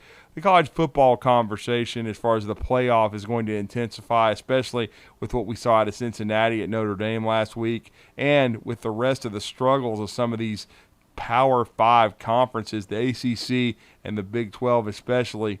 And we're going to break it down with the National Director of Video from 24/7 Sports, a great friend of the show, Josh Pate. Josh, great to have you back, brother. How you doing? You're with Drew and Scott here in Huntsville. Yeah, well, we've had a great 2 hours of talk so far, and now this happens. And we just hurl it right off a cliff down into the ravine below. But, hey, I appreciate you taking the risk and bringing me on anyway. So how you guys doing? Look, we can't do no worse than Ed Orgeron at LSU. Yeah, okay, we're going to get your take on this. We had Matt Muscone on. I know you know him well from ESPN 104.5 in Baton Rouge. He basically told us that Ed is a dead man walking. There's already talk of Lane Kiffin. There's already talk of Bill O'Brien at Alabama. Things look bleak for Ed. Yeah, I don't think this weekend has anything to do with it either. I had a LSU buddy of mine, even a family member, an LSU family member, hit me up and say, "Well, I guess everything's kind of riding on this weekend, right?" And I said, "No, I don't think that. The Kentucky game, I know it's attractive. It's a short point spread, and so I know there may be some outsiders looking at it and saying, well, if he's on the hot seat right now, then that means this is a do-or-die situation." I don't think that. I think they're past the point of no return to the point where they could win. Oh, hold on, my Drew and Scott alarm is going off. Okay, there we go. I think they're to the point where even if they win this weekend, you're prolonging the inevitable, and by inevitable, I'm talking this year. I'm not talking about down the road at some point. I will say this, too. I talked about this on our show last night for a second. I've heard from some outsiders and, just general college football fans who aren't LSU fans, they tend to look at this situation way differently than LSU folks, obviously. They look at it and they say, boy, how ungrateful can you be? They just won a title 2 years ago. How could they have already turned? They just lack total perspective down there. And I sometimes buy into that, case to case. I don't buy into that here. I really think 2019 has proven to be such an outlier, and I also think there is so much wrong inside the house at LSU that when you're the drive-by person, you just see the outside of the house. I kind of equated it to seeing the family in church on Sunday morning versus being in the family. Everybody's family looks good on Sunday morning. Everyone's family is dressed up to be presentable on Sunday morning. But what is it like, Tuesday night when it's time to get in bed at 10 a.m. or Wednesday morning when it's time to get the kids up? It's a nightmare. And the folks at LSU have the vantage point of being in the house. And so they know how bad the culture is internally. They know how quickly the running game is eroded. Now, we all know that. Yeah. But it's not a good time, and it's not going to get better. Yeah, and Josh, I wanted to piggyback off that, though. It's interesting something you just tweeted or that on your timeline that I know you talked to a lot of people around college football, a lot of insiders, that the LSU job, should it come open, would be a more coveted one than USC. Yep. I almost use the phrase I hardly ever use, and that phrase is, and it's not even close. So that's a very overused phrase. in college football and sports in general. It's like we bet on the coin flip for the Super Bowl. Drew, what do you think? Oh, heads. It's not even close.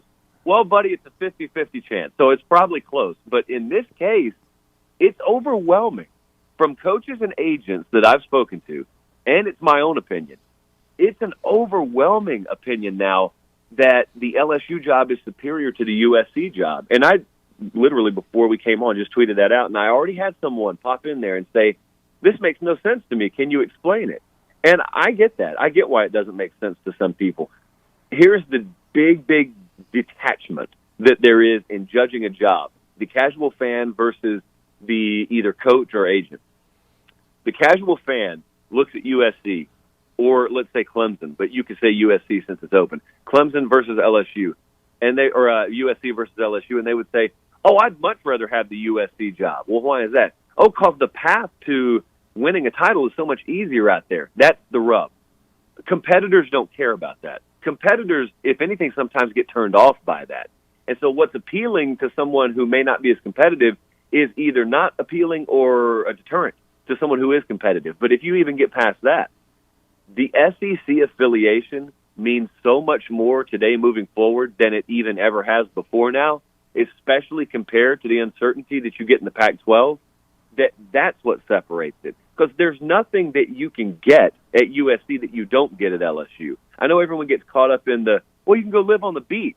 You work 16 hours a day. You never see the beach. Your family may. And I got news. If you're the head coach at LSU, you can afford to private jet them anywhere you want to, so they can go to any beach they want to. It doesn't matter. But you've got access to all kinds of talent at LSU, not just quarterback, all kinds of talent. Like a lot of people really prefer the offensive line, defensive line talent that Louisiana and East Texas provide, way more than what you get on the West Coast. And so you don't lack for anything down here. However, there are several benefits you get at LSU that you may not get at USC. Wow. Should be an interesting week then for LSU and Kentucky. Kentucky coming off that big win against Florida, feeling some kind of way, maybe a little disrespected still because people still want to talk about how Florida's not playing great rather than Kentucky playing great. Well, that's the way I took it. I apologized profusely as we started to talk about that game the other night, and I said, I know what this is about to sound like. If you're a Kentucky fan, you don't even have to wait until after this to be mad at me. I can tell you're going to be mad at me, but it's just my feeling. My feeling on that game was it was a lot more about Florida. When you don't even throw for 100 yards, when you have less than 140 on the ground, when you're 1 of 9 on third down, and you still find a way to beat Florida, it just doesn't scream to me, well, we dominated them. I know you won the game. I get that. I get it. But when we're talking about covering the sport, and when we're talking about observing games instead of just regurgitating box scores, which is kind of what I just did, to be honest, I walked away from that thinking, this was LSU 2020. This is the LSU-Florida game of 2020.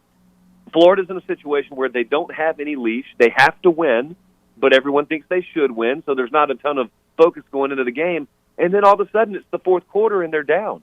And they lose, and it's just inexplicable, and they don't look prepared. This Kentucky game, Florida had like half a mile of penalties in. Yeah. To the degree that they played at Lexington, and I know it was a good environment, but my goodness, Florida goes on the road several times over a 2 or 3 year span. It should be in more hostile environments than that. And this is not a green young team either. So it was very disappointing to me. And now, oh boy, that Florida beat seems to kind of be turning on Dan Mullen a little bit down there to the degree that I haven't heard him do so far. Yeah, and I know you had some comments about Dan Mullen. Kind of expound on that, because he was asked if he got out-coached, and he was pretty defiant about it, just quoting the total yardage of the game.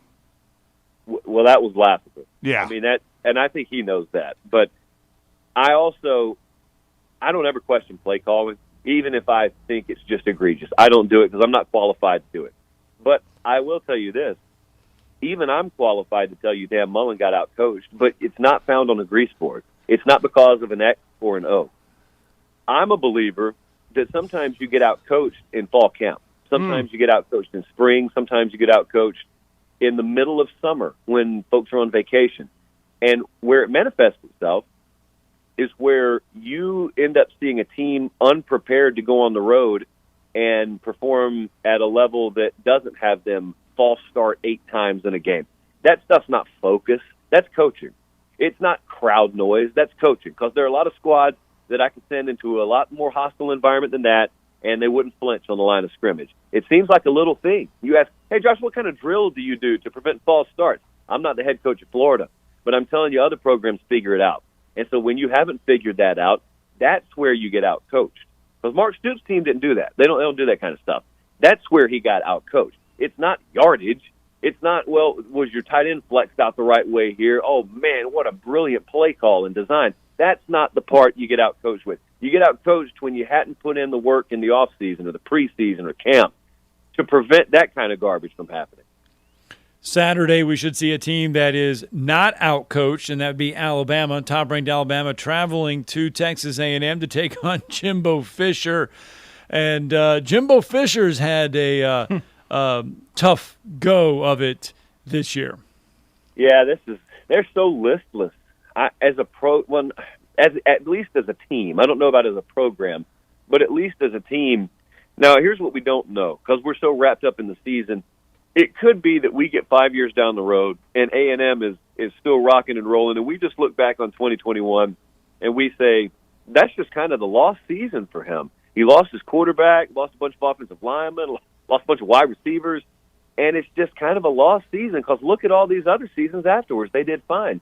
But in the moment, you never know that. And so we're sitting here in the moment. I cannot believe we've gotten to the point where I turned down a credential to this game. I'm not even breaking the game down on the show. I'm going to Red River. I never would have thought that was possible in the preseason.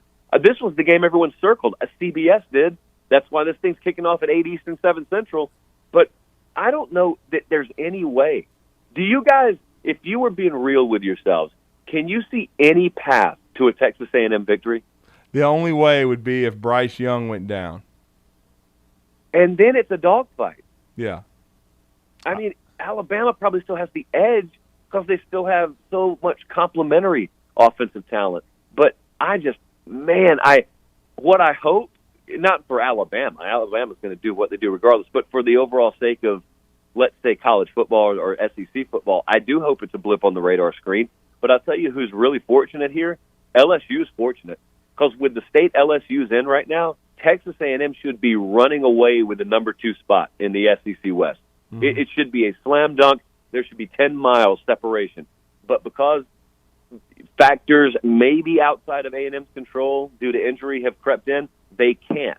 They can't get any distance. And so, Coach Drew or Coach Scott could come into LSU next year if you're the right guy for the job, and you could have the talent already there on hand, and you could really start on third base instead of having to start over from scratch, and A&M will have missed a golden opportunity if they don't figure things out pretty quick. We're talking to Josh Pate, Director of Video of course, of 24/7 Sports, and you are going to go to the Red River Shootout.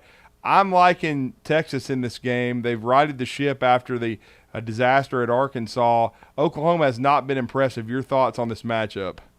Yeah, I actually went Texas. Actually leaned Texas. Not a strong feeling, but that's where I went. I really think there are more elements of Texas as an offense I can count on right now. Like you just said, Oklahoma hasn't played any kind of elite-level football this year. I think what concerns you, and concerns me if we're picking against Oklahoma, is your mind, there's this little voice in the back of it that tells you their complete game is still out there. Their best game is still out there. Now, with Texas, we've probably seen their complete game. I mean, they hung 70 on Texas Tech. So for better or for worse, I think we know what their peaking mode looks like. I don't know if we've seen Oklahoma's peaking mode. Now, it could just be one of those rare exceptions to the rule where an ultra-talented team just never hits its stride. It is few and far between the times where you see that happen. It's about to happen with Ohio State. It may be about to happen with Oklahoma. But then, just as sure as one voice says that, on the other shoulder, another voice pops up and says, hey, this is the game Spencer Rattler got benched in last year. Don't think for a second this dude's about to just all of a sudden put it into overdrive in this game. And Bijan Robinson is the most dependable factor in this game. The running back for Texas carried it 35 times last week, but he's kind of a Derrick Henry. I'm not comparing the two. I'm saying he's in that mold where you can ride him week after week. You don't have to worry about wearing the tread off the tires or anything like that. I'm told Derrick Henry's still doing okay in the NFL, and so I went with Texas, but it is not a strong feeling right now. What's your feeling with Auburn and Georgia this week? Auburn and Bo Nix's performance Saturday against LSU. The shot that Auburn has is they need as good a home field environment as they've had, and I don't doubt that they'll deliver that down there. They truly have to rattle Georgia early. They have to put Georgia in what I call cattle prod mode, which is where you stick it in the side of their neck and they get stunned and they're experiencing something they haven't ever experienced.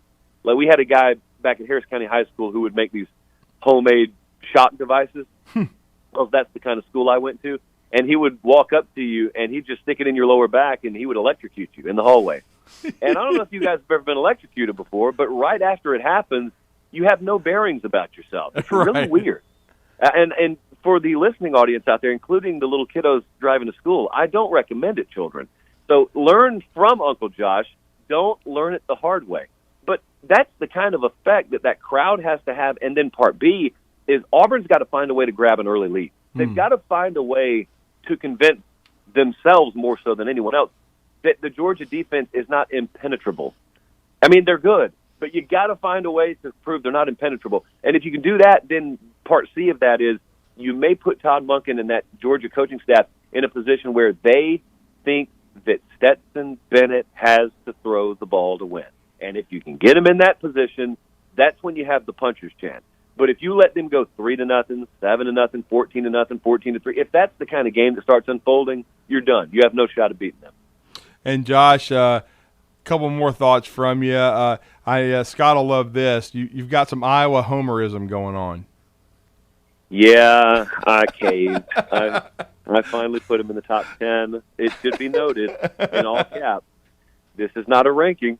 This is a power rating, and I have to tirelessly explain the difference between the two every week. I've got an odds-making buddy who actually is responsible for putting out point spreads, who has told me, I see all these folks hating on you for the Iowa placement. Trust me, we've got Iowa even a little bit lower than you do. Now, that's an odds-making. So those guys lose jobs if they're wrong. So I at least take solace in that.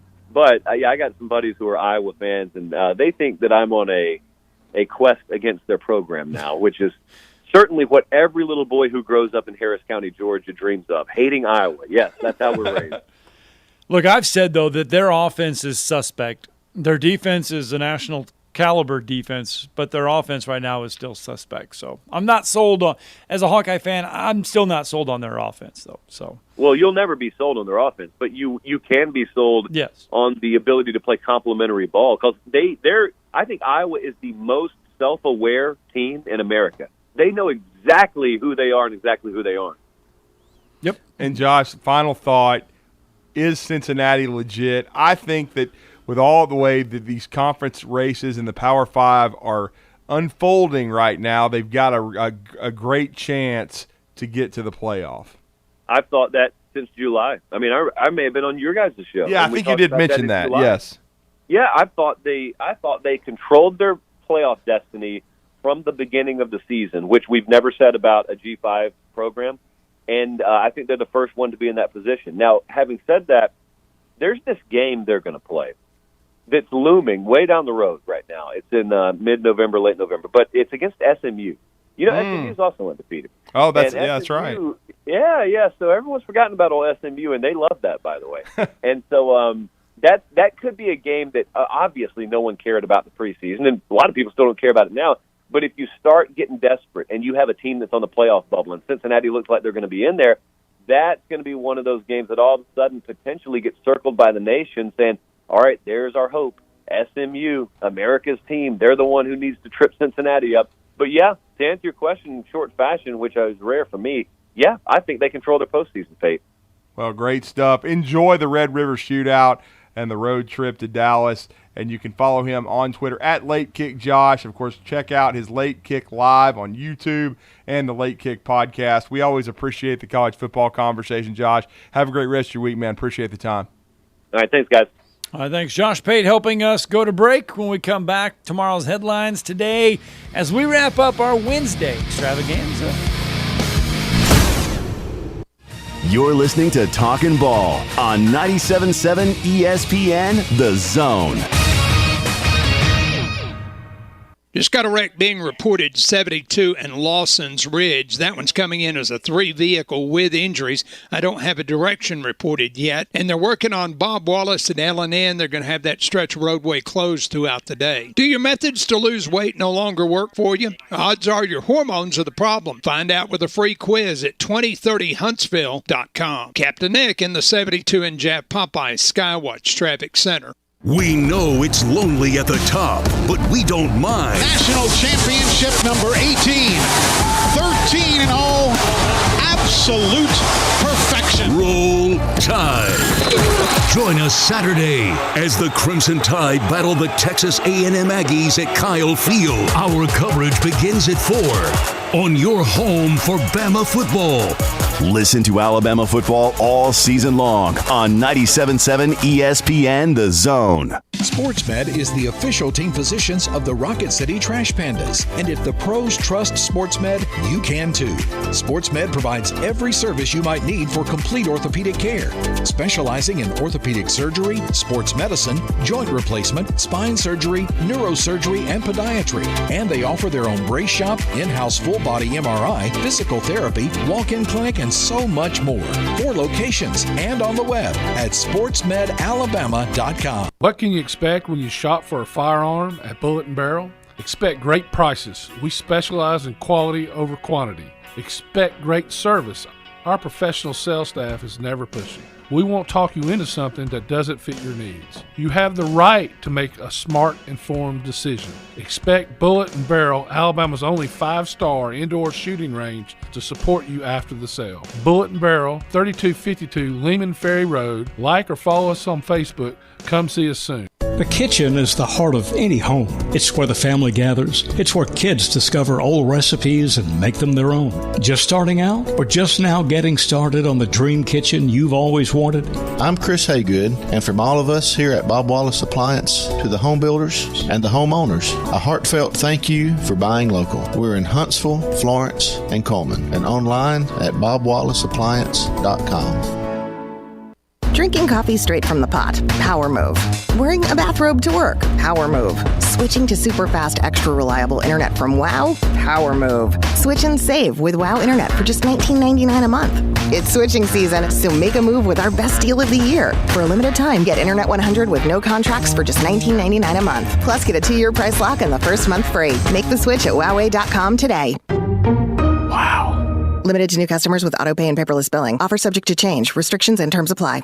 Are you in the market for a recreational vehicle? Do you want to get out and see more of this beautiful country? Well, imagine hearing the laughter of your little ones enjoying gooey s'mores by a cozy campfire and making lasting memories with your friends and family from the comfort of a new camper. We can make your dreams come true at Hall's RV. With over 15 years in the camping business, we know how to get our customers into the perfect camper. We have several models and floor plans here for you to choose from, both new and used. We're family owned and operated with fantastic deals and great service.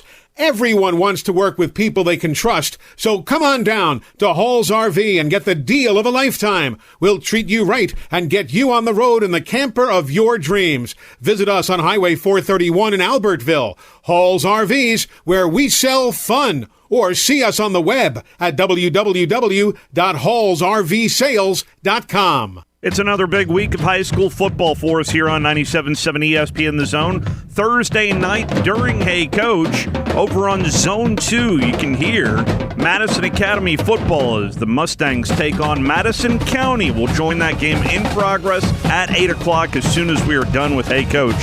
Friday night, it is Huntsville traveling to Austin in a 7A Region 4 contest. That's all this week on 97.7 ESPN The Zone. This segment of Talkin Ball is brought to you by University Kia, the #1 volume Kia dealer in the state of Alabama. Located online at universitykia.com.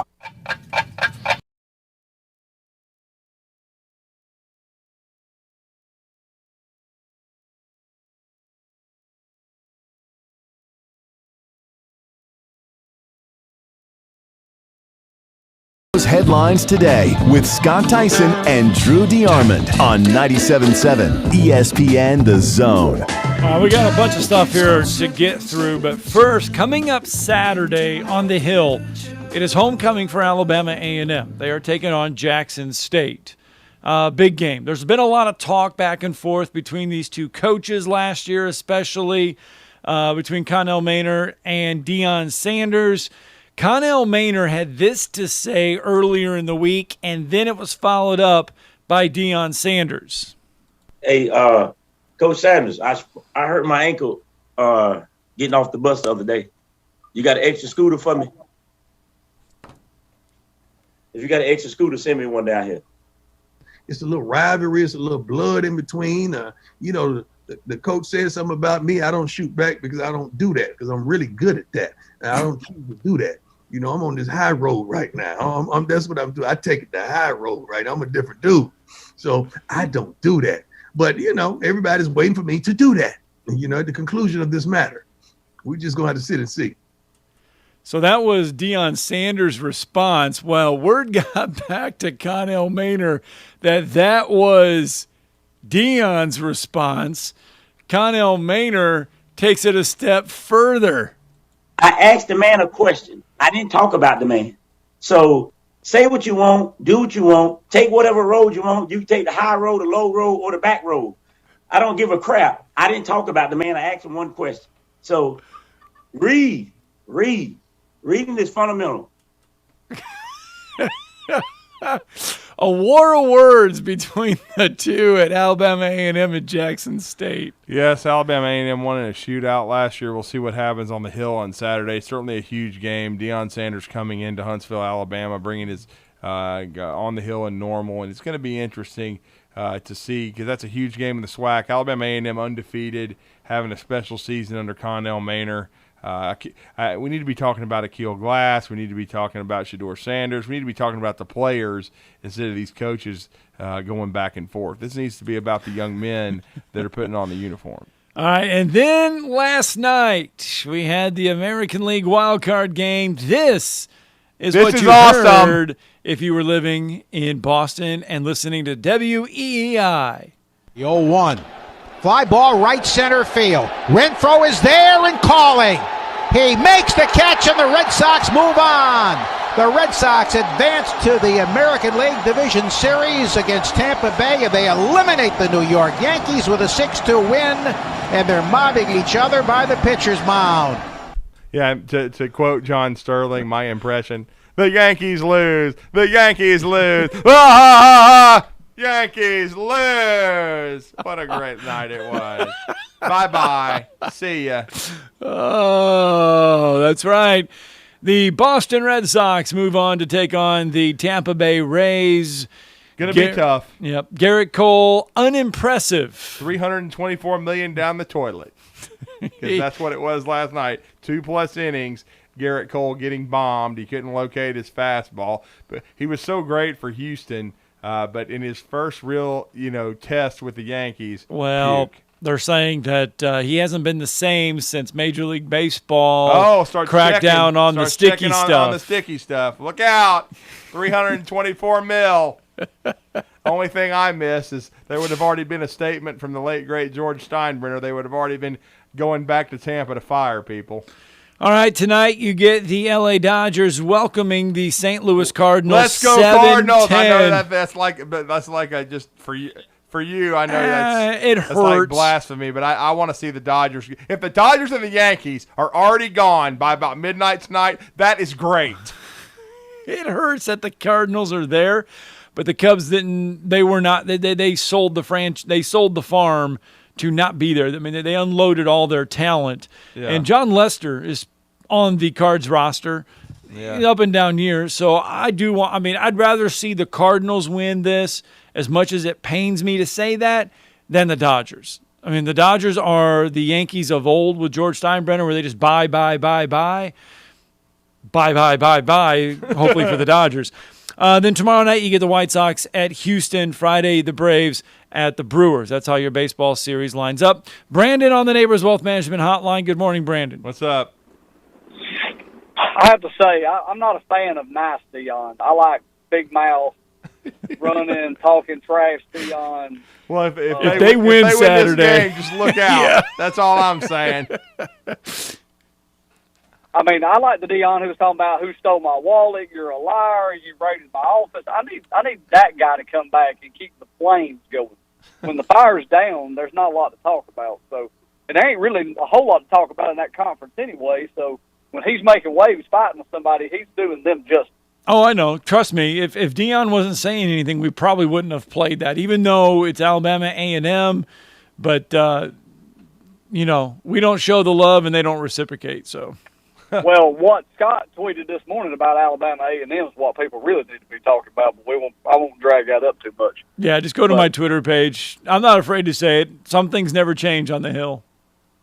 Well, and I'm taking a look, and I'm going to ask you guys to do this when you get a chance, maybe tomorrow or on your Twitter.